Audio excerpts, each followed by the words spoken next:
Alhamdulillahi ala ihsani wa syukurlahu ala taufiqi wa amtinani. Asyhadu an la ilaha illallah wahdahu la syarika lahu ta'ziman li sya'ni. Wa asyhadu anna nabiyyana Muhammadan abduhu wa rasuluhu ata ila ridwani. Allahumma shalli wa sallim wa barik alaihi wa ala alihi wa ashabihi wa ikhwani, amma ba'd. Allahumma la sahla illa ma ja'altahu sahla wa anta taj'alul hazna idza syi'ta sahla. Allahumma inni a'udzubika min qalbin la yakhsha wa min du'ain la yusma wa min nafsin la tashba wa min ilmin la yanfa. Allahumma inni a'udzubika min haulil arba. Alhamdulillah, pada kesempatan malam hari ini Allah Subhanahu wa taala masih memberikan kepada kita kesempatan untuk bertemu kembali di salah satu rumah dari rumah-rumah Allah dalam rangka melaksanakan kewajiban kita pada Allah, yaitu beribadah. Semoga setiap ibadah yang kita lakukan adalah ibadah yang diterima, ibadah yang mendatangkan keridhaannya, dan kelak Allah Subhanahu wa taala masukkan kita ke dalam surganya. Bapak dan Ibu yang semoga dirahmati Allah Subhanahu wa taala, kajian kita pada malam hari ini mengambil tema tafsir ringkas, lebih tepatnya tafsir ringkas Quran surah Al-Ghasyiyah. Yang pertama, surah Al-Ghasyiyah itu bisa Bapak Ibu temukan di posisi ke-88 dari 114 surat yang terdapat di dalam Al-Quran. Lebih rincinya, surah Al-Ghasyiyah itu terdiri atas 26 ayat, 92 kata, 378 huruf. Yang sebagian ulama berpendapat konon surat Al-Ghasyiyah itu adalah wahyu ke-68 yang diterima oleh Nabi dan tergolong Makkiyah. Nabi SAW sering membaca surah Al-Ghasyiyah dengan surah Al-A'la. Misalnya ketika Nabi SAW membaca dalam sholat Jumat, di rakaat pertama surah Al-A'la, di rakaat kedua surah Al-Ghasyiyah. Demikian juga ketika Nabi SAW memimpin sholat Id, mau sholat Idul Fitri, Idul Adha, seringkali Nabi itu membaca Al-A'la dan Al-Ghasyiyah. Meskipun para ulama sepakat hukumnya sunnah. Kalau dalam sholat Jumat ternyata tidak dibaca Al-A'la dan Al-Ghasyiyah, tidak masalah, tidak mengapa. Kenapa Nabi SAW kok terkesan ketika manusia berkumpul dalam jumlah banyak, dua surat ini yaitu surat Al-A'la dan surat Al-Ghasyiyah dibaca? Jawabannya adalah karena dua surat ini syarat dengan makna. Di antara kandungan surah Al-Ghasyiyah sendiri, kalau kita perhatikan, setidaknya ada 4. Yang pertama, Allah bicara tentang hari kiamat. Yang hari kiamat itu adalah hari yang didustakan oleh kafir Quraisy. Yang kedua, Allah berbicara tentang gambaran penduduk surga dan neraka. Kemudian yang ketiga, Allah berbicara tentang sebagian kekuasaannya dalam penciptaan. Dan yang terakhir, Allah Subhanahu wa taala bercerita tentang tugas Nabi Muhammad SAW dalam berdakwah. Maka karena 4 hal ini adalah 4 hal yang penting, maka Nabi SAW sering membacakan tatkala orang-orang berkumpul dalam jumlah yang banyak. Nah, apa yang ingin Allah sampaikan kepada kita dalam surat ini? Mari kita bahas ayat demi ayat. Yang pertama, a'udzubillahi minasyaitonirrajim, bismillahirrahmanirrahim. Kalau Allah Ta'ala, hal ataka hadisul Ghasyiyah, apakah telah datang kepadamu ya Muhammad berita tentang Al-Ghasyiyah? Para ulama tafsir sepakat bahwasanya ayat pertama itu bentuknya dalam kalimat tanya. Allah Subhanahu wa taala bertanya bukan untuk mencari tahu, karena Allah kan Maha tahu. Terus tujuannya Allah bertanya apa? Untuk mencari perhatian yang sedang diajak bicara. Misalnya ya, dalam bahasa Indonesia ada ungkapan, mau nggak Bapak saya ceritain kejadian semalam yang saya lihat? Supaya saya mengundang perhatian Bapak, saya kemudian mengungkapkan dengan kalimat tanya, mau nggak saya ceritain? Paham ya? Jadi Allah menggunakan kalimat tanya bukan untuk mencari tahu, tetapi untuk mengundang perhatian dari pihak yang sedang diajak bicara. Nah, Allah akan bicara tentang apa? Yang pertama, al-ghosyiyah.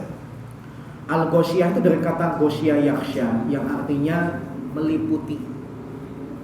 Para ulama setidaknya terbagi menjadi 3 pemahaman tentang makna al-ghosyiyah. Menurut jumhur ulama, al-ghosyiyah itu adalah nama lain hari kiamat. Kenapa hari kiamat kok juga disebut dengan al-ghosyiyah? Karena kengerian hari kiamat itu meliputi seluruh makhluk. Tidak ada satupun makhluk yang tidak ngeri atau tidak ketakutan dengan dahsyatnya hari kiamat. Jadi sepemberani-pemberaninya orang, nanti kalau pas hari kiamat juga bakal takut. Meskipun mungkin iblis kayaknya juga terkesan tidak takut, tapi nanti juga bakal takut karena kiamat itu mengerikan. Yang kedua, ada yang mengatakan al-ghosyiyah itu yang dimaksud adalah nama neraka jahanam. Kenapa neraka jahanam kok punya nama lain al-ghosyiyah? Karena neraka jahanam itu seluruh tempatnya panas, meliputi panasnya. Tidak ada satu jengkal pun daerah di neraka jahanam yang tidak panas. Karena panasnya merata, meliputi, maka neraka jahanam disebut dengan al-ghosyiyah. Dan yang ketiga, ada yang berpendapat al-ghosyiyah itu adalah penduduk neraka. Kenapa penduduk neraka kok disebut dengan al-ghosyiyah? Karena ketika mereka dibakar, seluruh tubuh mereka tanpa terkecuali, tanpa ada 1 milimeter pun yang tidak terbakar oleh api neraka, rata menyeluruh, maka juga disebut dengan al-ghosyiyah, yang artinya meliputi. Dari 3 pendapat ini, kebanyakan para ulama lebih mengikuti pendapat yang pertama daripada pendapat yang kedua maupun yang ketiga. Meskipun dari segi makna tidak bisa dipungkiri neraka jahanam itu panasnya rata, dan penduduk neraka ketika dibakar juga merata panasnya. Tetapi pendapat jumhur adalah yang pertama. Kemudian yang kedua, Allah Subhanahu wa taala berkata, wujuhu yauma idzin khasyi'ah. Syukran. Wajah-wajah orang kafir pada saat itu tunduk, merasa hina. Kenapa Allah Subhanahu wa taala menggunakan kata wajah? Karena wajah itu adalah anggota badan yang paling bisa mengekspresikan kondisi hati seseorang. Saya itu senang atau sedih kelihatan dari apanya, Pak? Wajah saya. Nah, mungkin saya tahu Mas lagi senang dari tangannya. Mas kayaknya lagi senang ya. Oh, dari mana? Tahu dari mana? Dari tangannya, kan mungkin. Dari mana kita tahu kondisi hati seseorang? Wajahnya. Nah, wajah orang kafir ketika masuk neraka itu khasyi'ah, tunduk, terhina. Yang kondisi ini berbeda ketika mereka di dunia. Isinya senang-senang, kayaknya happy terus. Tiada hari tanpa party gitu ya. Tiada hari tanpa senang-senang. Tapi kemudian ketika di neraka kebalik. Hilanglah rasa sukacita mereka, berubah menjadi duka. Kemudian Allah melanjutkan amilatun nasibah, yang mereka bekerja keras sampai letih. Amilah itu bekerja keras, nasibah itu akibat dari kerja keras, yaitu letih. Siapakah orang yang dimaksud dengan amilatun nasibah? Para ulama berbeda pendapat. Kalau menurut jumhur ulama, amilatun nasibah itu adalah orang-orang yang beramal soleh tapi malah masuk neraka. Aneh kan? Beramal soleh tapi malah masuk neraka. Siapa? Yang pertama, orang kafir. Orang kafir itu beribadah enggak? Ibadah. Sedekah enggak? Sedekah. Bikin panti asuhan enggak? Bikin. Suka nolong orang enggak? Suka. Cuma kemudian enggak berguna karena yang akan membalas mereka tidak diakui. Syirik itu apa sih? Syirik itu maknanya tidak mengakui Allah. Jangankan Allah tidak diakui, bapak sebagai orang tua kalau tidak diakui oleh anak gimana? Anak bapak tidak mau mengakui bapak sebagai ayah, itu bapak marah nggak? Marah. Bapak sebagai lurah tidak diakui oleh sebagian warga. Sebagian warga ini minta tanda tangan Bapak. Kira-kira dikasih nggak? Nggak bakal dikasih. Kenapa? Tidak mau mengakui. Makanya orang-orang kafir itu meskipun mereka beramal soleh, tidak mengakui Allah, malah masuk neraka. Yang kedua, orang yang beramal soleh tapi malah masuk neraka itu siapa? Yaitu yang kata Ali bin Abi Thalib, Khawarij. Istilah yang tepat bagi orang yang ngakunya Islam tapi suka mengkafirkan sesama muslim, bahkan menghalalkan darah sama muslim, itu Khawarij, bukan Wahabi. Paham ya? Istilah Wahabi itu bermasalah. Pertama, Wahab itu namanya Allah. Kalau kemudian kita cinta Allah, berarti sebenarnya kita ini juga Wahabi. Rahmani, Rahimi, seluruh nama Allah itu kalau kemudian ditambahin ya di belakangnya, maknanya pengikut, berarti kita termasuk demikian. Namanya Allah dipakai untuk nama orang-orang yang sesat. Pantas nggak? Nggak pantas. Kalau mereka benci kepada Muhammad bin Abdul Wahab, maka harusnya yang ikut Muhammad bin Abdul Wahab itu namanya Muhammadi, bukan Wahabi. Paham ya? Cuma anehnya mereka tidak mau menodai nama Nabi Muhammad menjadi Muhammadi, tapi malah tega menodai nama Allah Wahab menjadi Wahabi. Paham ya? Dari segi pengistilahan udah salah. Yang kedua, saya sangat mencurigai, bahkan saya punya fakta, orang yang pertama kali nyebut Wahabi itu orang Syiah. Jadi orang Syiah ingin mecah belah umat Islam dengan cara penyebutan Wahabi. Paham ya? Jadi kalau orang itu ngakunya Islam, suka mengkafirkan, menghalalkan darah sama muslim, ekstremis, sebutannya yang pas Khawarij, bukan Wahabi. Paham ya? Kemudian yang ketiga, beramal soleh tapi masuk neraka itu siapa? Ahlul bid'ah. Orang-orang yang beramal bukan dari petunjuk Allah maupun Rasulullah, tapi mereka ada-adakan sendiri. Di masyarakat ada nggak orang yang melakukan bid'ah? Ada.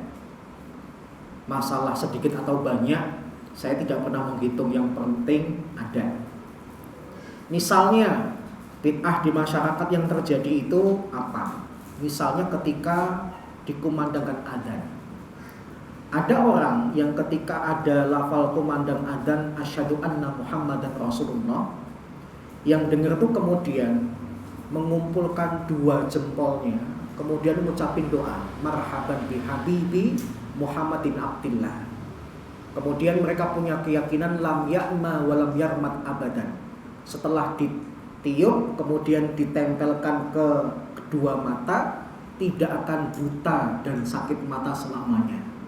Itu bid'ah.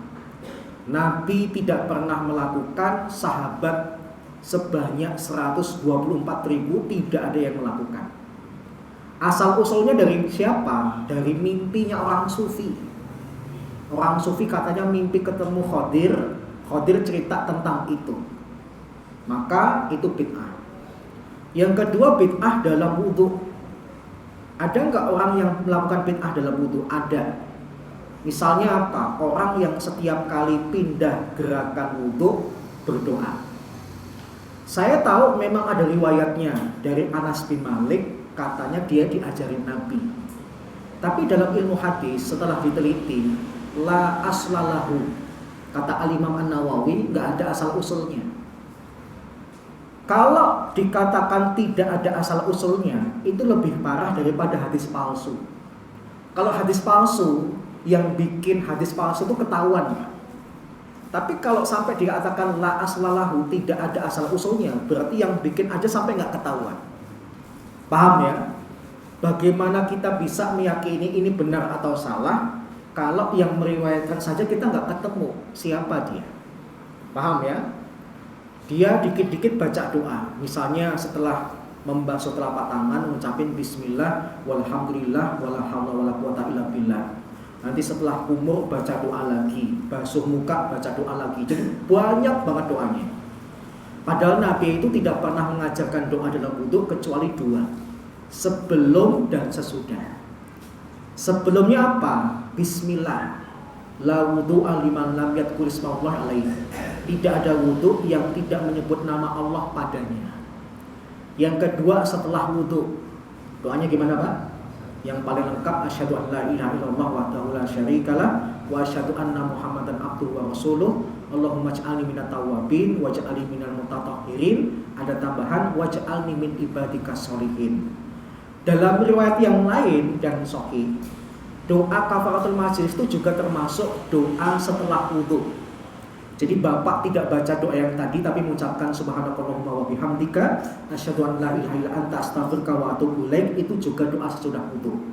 Paham ya? Nabi cuma ngajarin dua model doa itu, sebelum sesudah. Tapi pas tengah-tengah nggak ada. Kalau dilakukan bid'ah.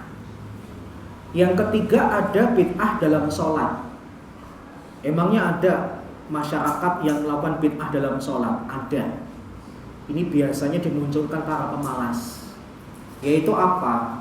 Menjamak sholat subuh sama sholat duha. Bangunnya kesiangan kemudian dijamak. Padahal jamaah itu cuma boleh menggabungkan wajib dengan wajib, zuhur sama asar, maghrib dengan isya. Ini model baru Pak.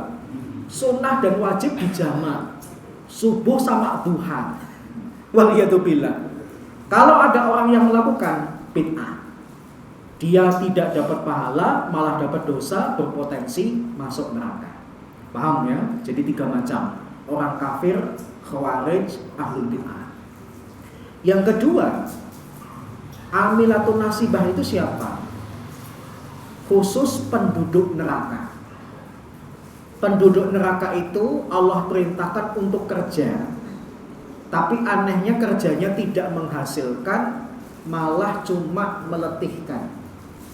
Kita di dunia ini kalau kerja ada hasilnya, bisa berupa uang atau tidak, yang penting ada hasilnya. Tapi kalau penduduk neraka disuruh Allah kerja, gak ada hasilnya. Karena Allah perintahkan mereka bekerja sebagai bentuk penghinaan. Orang di neraka itu kerjanya apa? Disuruh mendaki lembah jahanam yang licin, tinggi, panas. Saking panasnya ketika tangannya megang lembahnya itu saja tangannya hangus. Tapi Allah perintahkan tetap harus sampai ke atas. Begitu sampai ke atas disuruh lompat ke jurang neraka jahanam. Mati, hidup lagi, suruh gitu lagi. Terus menerus. Ada gunanya enggak? Enggak ada gunanya. Tapi Allah perintahkan penduduk neraka seperti itu sebagai bentuk amilatun nasibah. Kerja keras yang meletihkan tapi enggak ada gunanya. Waliyadzubillah. Kemudian Allah Subhanahu wa taala melanjutkan tentang beberapa gambaran neraka. Gambaran neraka yang pertama Allah katakan tasla naron hamiyah. Masuk ke dalamnya ke api yang sangat panas. Tasla itu maksudnya masuk ke sebuah tempat dan kepanasan. Orang yang masuk neraka itu nanti dua macam. Masuk kepanasan, masuk tidak kepanasan. Aneh. Masuk neraka kok tidak kepanasan? Emangnya ada? Ada. Siapa? Mereka sebenarnya bukan penduduk neraka. Sebenarnya penduduk surga, tapi ada kepentingan di neraka sebentar, kemudian kembali ke surga. Yang pertama siapa? Anak-anak yang meninggal sebelum balik. Jadi kalau bapak ibu sempat punya anak masih kecil meninggal, maka berpotensi untuk memberikan syafaat kepada orang tuanya kalau orang tuanya tidak masuk surga. Hadis riwayat Ahmad, ada anak-anak kecil di pintu surga. Allah kemudian mengatakan, udkhulul jannah. Nah, masuk kalian ke dalam surga. Kemudian anak-anak itu mengatakan, la nadkhulul jannah hatta ya'tiya abauna wa ummatuna. Enggak mau ya Allah, sampai bapak dan ibu kami juga masuk. Masalahnya bapak, ibu dan kami enggak ada di dalam. Adanya di neraka. Allah berkata kedua kali sampai ketiga kali jawabannya sama. Allah kemudian berbelas kasih, ya sudah, pergilah ke neraka, cari bapak ibumu, kemudian bawa masuk ke surga. Tapi dengan syarat antara anak dan orang tua sama-sama muslim. Kalau ternyata orang tuanya kafir, nggak bisa ditolong meskipun anaknya muslim. Paham ya? Yang kedua syaratnya meninggalnya normal. Sakitkah, kecelakaankah, takdirkah dan sebagainya. Saya tidak berharap setelah pulang dari pengajian ini bapak-bapak, ibu-ibu yang punya anak kecil kemudian dibunuh. Supaya apa? Supaya nanti nyari bapak ibu di neraka ya, biar dimasukin ke surga kayak kamu. Enggak, bukan kayak gitu pemahamannya. Paham ya? Meninggalnya normal. Ketika mereka dapati orang tuanya tidak di dalam surga, Allah perintahkan cari di neraka, bawa bersama dengan kalian di dalam surga. Jadi anak-anak kecil ini nanti sempat masuk ke neraka tapi tidak kepanasan. Kenapa? Bukan penduduk neraka. Yang kedua orang soleh, yang ketika masuk surga kaget, ya Allah, teman saya dalam ketaatan di dunia mana? Kok nggak ada ya Allah? Allah kemudian mengatakan, kamu kan cuma tahu dohirnya, nggak tahu batinnya. Memang dulu kalau ngaji bareng sama kamu, tapi setelah ngaji dia ke Jentunggal nyawer paling banyak. Paham ya? Makanya dia mampir dulu ke neraka. Dia memang rajin sholat, tapi HP-nya isinya video penyanyi dangdut koplo. Mampir dulu dah dia ke neraka. Paham ya? Orang soleh ini kemudian iba sama temannya, kasihan ya Allah, dulu kami melakukan ketaatan bersama. Maka Allah kemudian berbelas kasih, kemudian mengatakan ya sudah, cari temanmu itu di neraka, bawa masuk ke surga bersama dengan dirimu. Maka orang soleh ini ke neraka tidak kepanasan karena tujuannya cuma mencari temannya dibawa masuk ke surga. Inilah keberuntungan berteman dengan orang soleh. Orang soleh itu membawa kebaikan di dunia wal akhirah. Di dunia kita diajak kebaikan, kalau mau maksiat dicegah.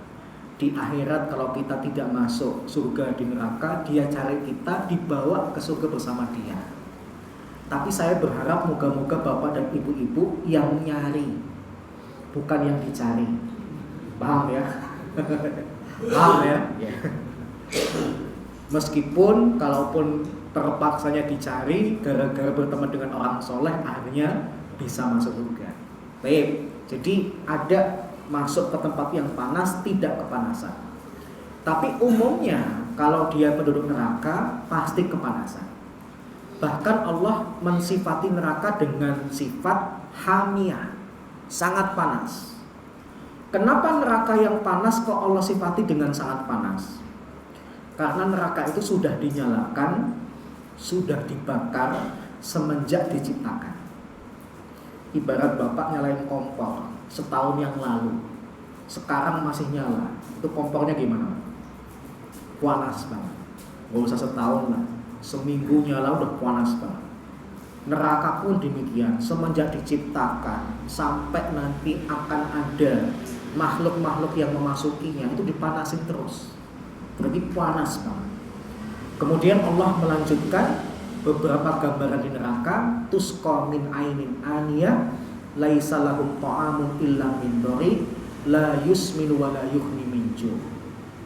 Mereka diberikan minum dengan air yang panas, tidak ada makanan kecuali dhari, tidak menggemukkan dan tidak menghilangkan rasa lapar.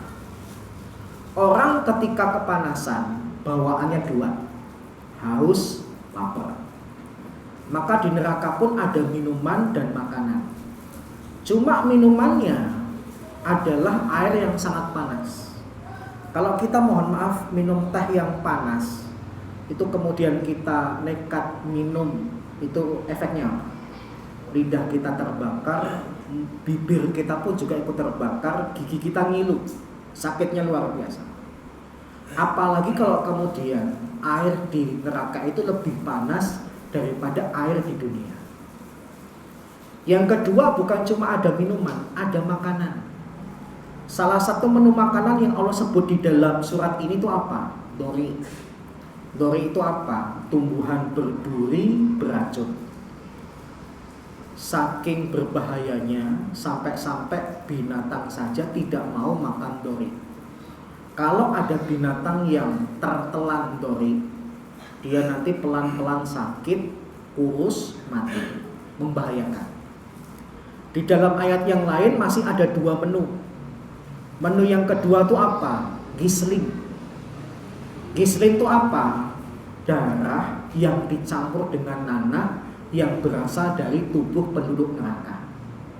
Penduduk neraka itu tersakiti, keluarin darah. Darahnya tidak segera diobati, keluar nanah. Ketika sudah keluar nanahnya, Allah kumpulkan darah dan nanahnya, dibuat menjadi makanan namanya gisling. Berasal dari mereka untuk mereka. Yang ketiga, zakum. Zakum itu apa? Buah yang kata Nabi seandainya 1 tetes getahnya itu jatuh ke bumi, bumi gersang, bumi tidak ada kehidupan. Menggambarkan zakum itu membinasakan. Para ulama beda pendapat, apakah setiap penduduk neraka itu dapat 3 menu? Dori, gisling, zakum, atau 3 menu ini berdasarkan tingkatan di neraka. Wallahu a'lam. Yang penting kalau bisa kita jangan sampai memakan makanan seperti itu. Kemudian Allah mempertegas sifat makanan dan minuman di surga dengan perkataan la yusminu wa la yughni min ju'. Tidak bikin gemuk, tidak juga menghilangkan lapar. Padahal kita minum dan makan itu tujuannya 2. Pertama, hilanglah rasa haus dan lapar. Yang kedua, mendapatkan nutrisi yang biasanya nutrisi yang kita dapat itu membuat badan kita gemuk. Tapi karena minuman dan makanan di neraka itu gak ada gunanya, haus, lapar gak hilang, membuat mendatangkan nutrisi juga gak ada. Karena memang hanya untuk menambah siksaan, bukan untuk menghilangkan penderitaan. Paham ya? Na'udzubillah. Kemudian Allah Subhanahu wa taala berpindah kepada kondisi orang beriman yang masuk ke dalam surga. Wujuhu yauma idzin na'imah. Pada hari itu wajah-wajah orang beriman berseri-seri. Kenapa? Lisa'yiha radiyah. Karena usaha mereka itu mendatangkan keridhaan. Orang beriman di dunia terkesan jarang senang-senang, tapi begitu di akhirat senang-senang. Berbeda dengan orang kafir tadi, hidupnya senang-senang, tapi ketika di akhirat berhentilah kesenangan mereka. Kesenangan orang beriman itu Allah gambarkan sampai membuat keridhaan. Ridho itu apa sih? Ridho itu cukup sampai tidak mau diganti. Saya ulangi ya, cukup sampai tidak mau diganti. Misalnya, ada seorang ibu melahirkan bayi cacat. Meskipun cacat, ibu ini tidak mau anaknya diganti dengan anak yang lain meskipun normal. Nah itu namanya ridho. Ya Allah, meskipun anak saya cacat, saya tidak mau diganti dengan anak lain yang bukan anak saya meskipun dia normal. Nah itu ridho. Orang itu kalau sudah masuk surga, di level berapapun dia dimasukkan, ridho, senang, nerima. Meskipun kita nanti dimasukkan ke level surga paling bawah, kita pasti senang. Gak ada ceritanya penduduk surga itu demo. Ya Allah, saya dulu kan minta paling atas, kok paling bawah. Demo itu cerita di dunia, di akhirat gak ada. Bapak pengen jadi kepala dinas tapi cuma staf, demo mungkin. Bapak pengen jadi rektor tapi cuma menjadi pembantu rektor, Bapak demo mungkin. Tapi kalau di surga gak mungkin ada orang demo, karena kenikmatan di surga setiap levelnya itu mendatangkan keridhaan. Ya Allah, kayak gini aja udah cukup, saya gak minta yang lebih daripada ini. Meskipun Nabi itu mengajarkan kepada kita, idza sa'altumullaha fas'aluhul firdaus. Jika minta kepada Allah, mintalah surga firdaus yang paling tinggi. Masalahnya kemudian ternyata di level bawahnya, gak apa-apa. Paham ya? Kemudian Allah Subhanahu wa taala melanjutkan gambaran-gambaran di surga. Pertama, fi jannatin aliyah, di surga yang tinggi. Kenapa surga dan neraka kok dibuat oleh Allah tinggi seperti bangunan? Karena keduanya itu bertingkat. Sangat tidak adil kalau kemudian orang yang malas ibadah level surganya sama dengan yang rajin ibadah. Sangat tidak adil neraka kalau kemudian yang melakukan dosa kecil nerakanya sama dengan pelaku dosa besar. Makanya karena Allah adil dibuat bertingkat. Semakin banyak amal solehnya, maka tingkatan derajatnya makin tinggi. Maka Allah sifati surga dengan tempat yang tinggi. Kemudian la tasma'u fiha laghiyah. Di surga kalian tidak akan mendengar perkataan yang sia-sia. Kenapa di surga tidak ada perkataan sia-sia? Karena kalimat penduduk surga itu cuma dua macam. Dzikir, syukur. Dzikir dalam rangka memuji Allah dengan kalimat-kalimat thayyibah. Syukur itu obrolan. Jadi ternyata penduduk surga itu nanti juga bisa ngobrol. Tapi ujung-ujung obrolan mereka itu apa? Memuji Allah. Dia cerita, saya dulu gara-gara rajin tahajud bisa masuk sini. Saya dulu menyisihkan gaji saya untuk sedekah, akhirnya bisa masuk sini. Jadi cerita, ngobrol. Tapi obrolannya semuanya ujung-ujungnya muji Allah. Kemudian Allah melanjutkan, fiha ainun jariyah. Di dalam surga itu ada mata air yang mengalir. Para ulama sepakat 3 macam. Susu, madu, khamar.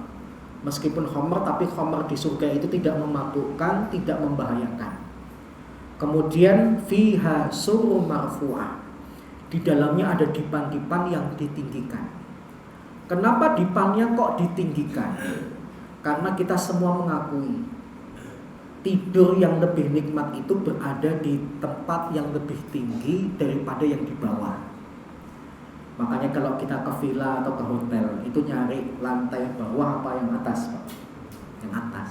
Kenapa? Anginnya lebih kencang, pemandangannya lebih indah. Makanya Allah tahu dipan ini jangan taruh di bawah, di atas. Tapi kalimat yang Allah gunakan unik, marfu'ah, ditinggikan. Berarti aslinya dia di bawah tapi dinaikkan. Supaya penduduk surga bisa menikmati dipan ini gimana? Para ulama zaman dulu sudah menduga suatu saat ada alat yang bisa ke bawah dan ke atas. Lift. Jadi dalam tafsir-tafsir klasik itu para ulama sudah menduga ada alat yang bisa ke bawah dan ke atas, yaitu apa? Lift. Jadi dipan-dipan di surga sistemnya kayak lift. Ketika akan digunakan dia ke bawah, menjemput yang akan menggunakan, setelah dinaikin kemudian ke atas. Subhanallah. Kemudian bukan cuma ada dipan, wa aqwabu mawdu'ah. Ada gelas-gelas yang diletakkan. Diletakkan di sini ada 2 penafsiran. Diletakkan dalam makna yang pertama, dekat. Makna dekat itu apa? Penduduk surga itu kalau mau minum tidak perlu cari gelas ke tempat yang jauh. Di dekatnya sudah ada gelas. Yang kedua penafsirannya, maudhu'ah itu artinya pas. Ketika ingin minum dikit, datangnya dikit, minum banyak, datangnya banyak. Beda dengan di dunia. Pas kita ingin minum dikit, datangnya banyak, sisa. Pas pengen minum banyak, datangnya sedikit, kurang. Jadi di dunia itu serba negatif. Pas pengen minum banyak, oh dikit banget, kurang. Pas pengen minum sedikit, kok kebanyakan, sisa. Tapi kalau di surga nggak ada. Sesuai dengan keinginan peminumnya, sedikit ya sedikit, banyak ya banyak. Kemudian wa namarikum masfufah wa zarabiyu mabsusah. Kemudian di surga itu ada bantal-bantal yang tersusun rapi dan ada permadani yang dihamparkan. Kenapa bantal? Karena tempat tidur tanpa bantal itu kurang menarik. Bahkan yang membuat kita semakin cepat ingin beristirahat di tempat tidur itu apa? Kasurnya apa bantalnya? Bantalnya. Saya pernah ngajar di sebuah sekolah tinggi pariwisata, tapi cuma sebentar, karena saya tidak tahan dengan kondisi mahasiswi saya. Roknya pendek-pendek, roknya mini-mini gitu. Ya memang mereka tutupin dengan stocking, tapi kan roknya tetap mini. Nah, ketika mereka sedang belajar ilmu perhotelan, ternyata ilmu perhotelan itu ada tentang ilmu perbantalan. Jadi cara nata bantal saja ada Pak, ada ilmunya, nggak sembarangan. Makanya ketika kita masuk hotel, meskipun lapar panas, tapi kulihat tempat tidur dengan bantalnya yang rapi, entah kenapa, laparnya tahan dulu, panasnya tahan dulu, tak tidur dulu. Subhanallah, daya tarik bantalnya itu luar biasa. Kemudian bukan cuma bantal, ada permadani yang dihamparkan. Aktivitas penduduk surga itu diantaranya menikmati surga. Pemandangan surga yang begitu indah dinikmati dengan dua cara. Jalan-jalan, duduk. Pas duduk, Allah hamparkan permadani yang tidak perlu dia bawa dan tidak perlu dia lipat ketika sudah selesai. Beda ketika kita kemarin piknik Pak ya. Tikar bawa sendiri, pas sampai tujuan gelar sendiri, habis itu gulung lagi kosong. Tapi kalau di surga enggak, pas mau duduk dihamparkan permadaninya, pas tidak digunakan hilang. Subhanallah. Kemudian Allah berpindah menceritakan beberapa kekuasaannya dalam penciptaan. Allah bicara tentang 4 penciptaan: onta, langit, gunung, bumi. Allah awali dengan onta karena onta adalah binatang yang paling sering dilihat dan digunakan oleh orang Arab. Karena surat ini Makkiyah, maka objek yang pertama diajak bicara oleh Allah itu adalah orang kafir Quraisy. Orang kafir Quraisy siapapun pasti tahu onta. Kenapa Allah bicara onta? Allah bicara tentang kelebihan-kelebihan. Onta itu kelebihannya apa? Banyak. Pertama, onta itu punya kelopak mata yang tembus pandang. Jadi ketika onta merasakan ada angin kencang, sebelum nanti ada debu yang masuk ke mata, dia tutup mata. Tapi ketika nutup, ini tetap tembus, Pak. Tetap dia bisa melihat. Sehingga nggak ada ceritanya onta kelilipan. Kenapa? Karena ketika ada angin dikit aja dia langsung nutup. Ketika ada debu sebanyak apapun tetap bisa jalan karena ini tembus pandang. Beda dengan kuda. Kuda itu kalau kelipan, ngambek, meringkik, berhenti. Kenapa? Karena kuda itu nggak bisa ngucek matanya. Ngucek, wah malah matanya rusak, dengkulnya keras kok, kayak batu. Kuda itu harus ditolong, diguyur matanya dengan air, baru kemudian debunya hilang. Tapi kalau onta santai saja, mau debu kecil banyak sekalipun tetap jalan. Kelopak matanya tembus pandang. Dia punya hidung yang bisa mencium mata air yang jaraknya puluhan kilometer. Dia punya badan di tempat dia yang nanti akan duduk, dagingnya itu lebih tebal.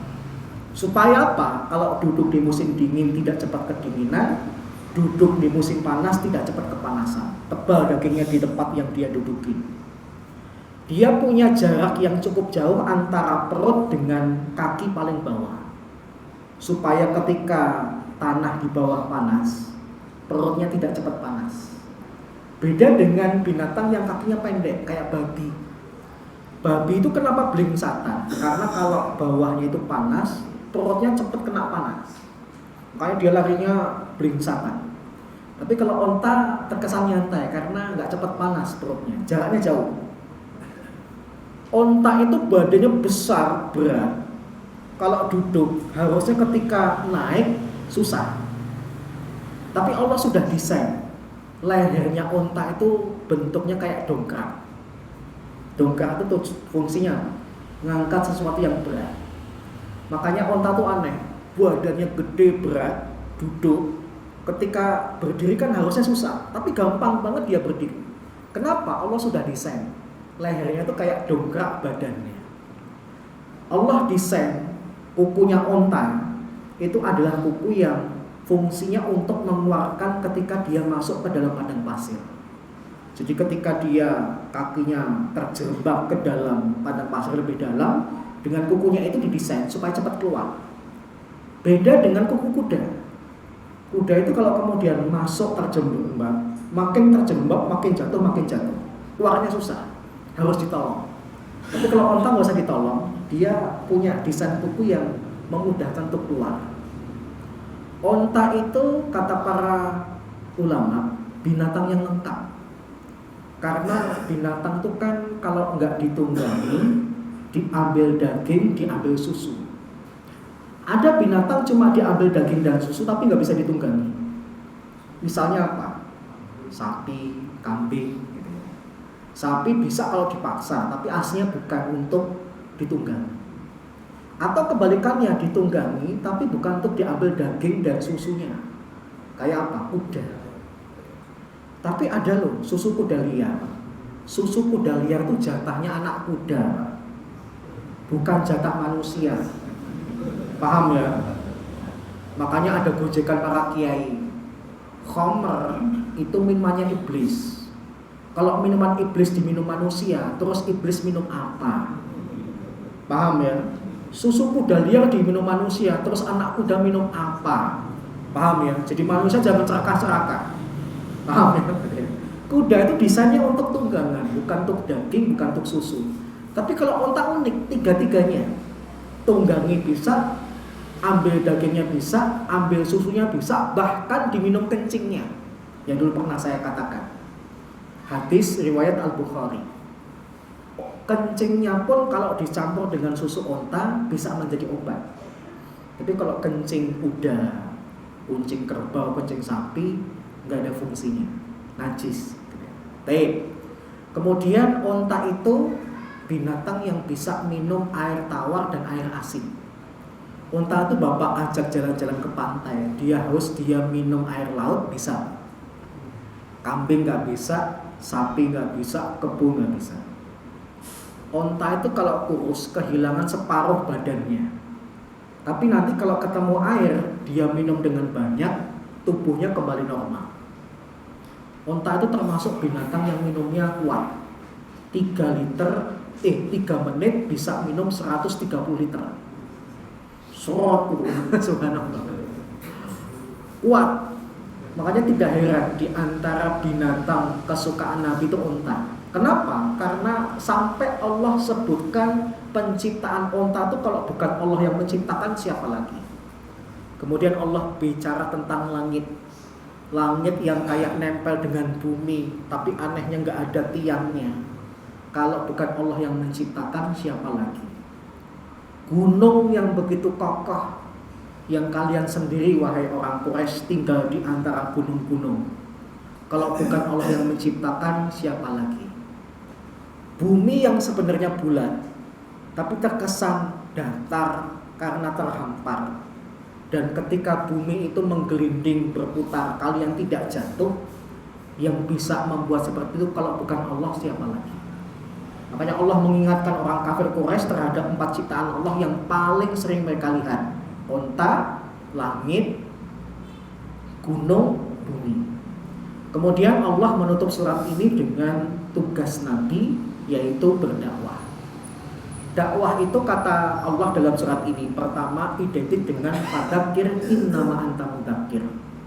Berikanlah peringatan karena engkau memberi peringatan ya Muhammad. Jadi yang pertama sampaikan. Yang kedua Allah sampaikan etikanya, lasta alaihim bimusaitir. Engkau tidak berkuasa atas mereka. Maksudnya apa? Dakwah tidak boleh dengan paksaan. Makanya ketika kita masih mengingat kisah Nabi Ibrahim dan Ismail yang sempat kita bahas di pertemuan yang lalu, bahwasanya ketika Nabi Ismail sudah agak besar, Nabi Ibrahim ngajaknya diskusi, bukan eksekusi. Karena pendidikan anak itu 2 macam Pak, eksekusi, diskusi. Eksekusi itu kapan? Ketika dia masih kecil. Anak kecil dipaksa nggak apa-apa, karena dia belum tahu mana yang benar, mana yang baik untuk dia. Tapi kalau sudah besar, jangan dieksekusi, tapi diajak diskusi.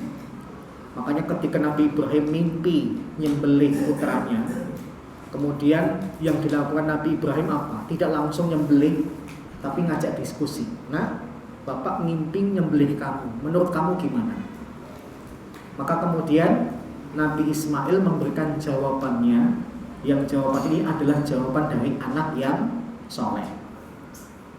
Ya kayak kasus anak-anak kita yang sudah lulus SMA, SMK, itu bapak ajak diskusi. Nah, kamu lulus SMA mau kerja apa kuliah? Kalau kerja bapak ibu senang, tapi kalau kamu kuliah bapak ibu lebih senang. Itu diskusi. Paham ya? Masalah kemudian jawaban anak bapak nyeleneh itu resiko bapak. Anaknya malah jawab gini, Pak, saya nggak pingin kerja, juga nggak pingin kuliah. Nah terus kamu pingin apa nak? Nikahin janda kaya. Nah itu berarti anak bapak cerdas. Kalau bapak juga kerja, bilang aja, bapak bagi satu nak. Paham ya? Berarti anak dan bapak sama saja. Hobinya dengan janda. Gitu ya. Tip, gitu ya. Itu beberapa hal tentang surah Al-Ghashiyah yang bisa saya sampaikan. Sampai di sini ada pertanyaan nggak terkait dengan surat ini atau mungkin hal-hal yang lain? Saya persilahkan kepada.